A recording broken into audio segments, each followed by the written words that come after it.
ఎన్టీఆర్ గారి ఖాతాలో మరో అరుదైన రికార్డ్. అంటే మన టాలీవుడ్ హీరోలందరికీ రికార్డ్స్ ఉంటాయి. ఒకళ్ళ మించిన ఒకళ్ళకి రికార్డ్స్ ఉంటాయి. అవన్నీ తెలిసిందే. అయితే స్పెషల్‌గా జూనియర్ ఎన్టీఆర్ గారికి ఉన్న రికార్డ్ ఏంటంటే, ఆయన సింగింగ్ కూడా చేయగలుగుతారు. ఆయనకు ఎన్నో మల్టీ టాలెంట్స్ ఉన్నాయి. యాక్టింగ్ చేస్తారు, ప్రొడ్యూస్ చేయగలరు, ఇంకా ఏదన్నా చేయగలరు ఆయన. ఆయనకున్న ఫ్యాన్స్‌ని దృష్టిలో పెట్టుకొని ఆయన ప్రతిదీ దేనికి వెనకాడకుండా ముందుకొస్తారు ఆయన. అయితే ఆయన కొన్ని పాటలు పాడారు. అవి మనందరికీ ఎంతో తెలిసిన పాటలే. ఆయనకు పాటలు పాడడంలో ఆయనకో రికార్డ్ ఉంది. ఏ హీరో కూడా ఇన్ని పాటలు పాడలేదు తెలుగు హీరోల్లో. ఆయన పాడిన పాటల వైపు ఒకసారి మనం లుక్ వేద్దాం.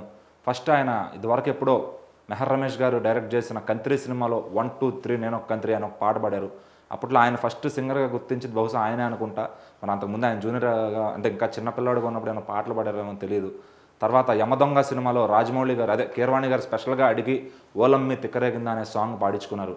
అలాగే దాని తర్వాత 'రభస' సినిమా ఫ్లాప్ అయినా కూడా అందులో సాంగ్ ఎంతో గుర్తుండిపోయింది ఫ్యాన్స్‌కి. 'రా ఆకాశి రాకాసి' అనే సాంగ్.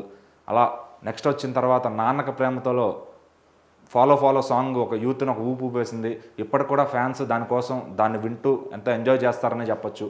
అలాగే మన తెలుగు సాంగ్సే కాకుండా పక్కన ఇండస్ట్రీలోంచి కన్నడ హీరో పునీత్ రాజ్ కుమార్ గారు కూడా ఆయన పిలిపించుకుని ఆయన సాంగ్స్ విని ఈయన ఇంత బాగా పాడుతుంటే ఒక సాంగ్ పాడిద్దాం అనుకున్న ఫ్రెండ్షిప్‌తో తీసుకెళ్ళి ఒక పాట పాడించుకున్నారు.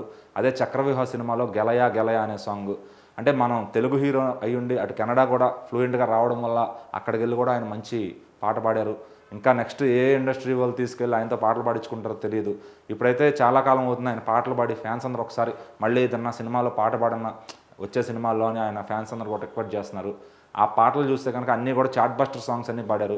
ఈ ఈ రికార్డ్ అయితే మన తెలుగు హీరోల్లో ఎవరికీ లేదు. ఒక హీరో తన సినిమాకే కాకుండా బయట సినిమాలు కూడా పాట పాడటం, తన సినిమాలో సూపర్ హిట్ సాంగ్ పాడటం, ఇది ఎప్పుడు కూడా ఫ్యాన్స్ అందరికీ చాలా కిక్ ఇచ్చే విషయం. ఆయన వాళ్ళ ఫ్యాన్స్ ప్లేలిస్ట్లో ఆయన పాడిన సాంగ్స్ అన్నీ కూడా టాప్ ఉంటాయి. అలాగే ఆయన ఇంకా రాబోయే రోజులు కూడా మంచి పాటలు పాడాలని ఫ్యాన్స్ అందరూ అడుగుతున్నారు. సో మనం కూడా ఆయన మంచి పాటలు పాడితే మనం కూడా వినటానికి రెడీగా ఉన్నాం.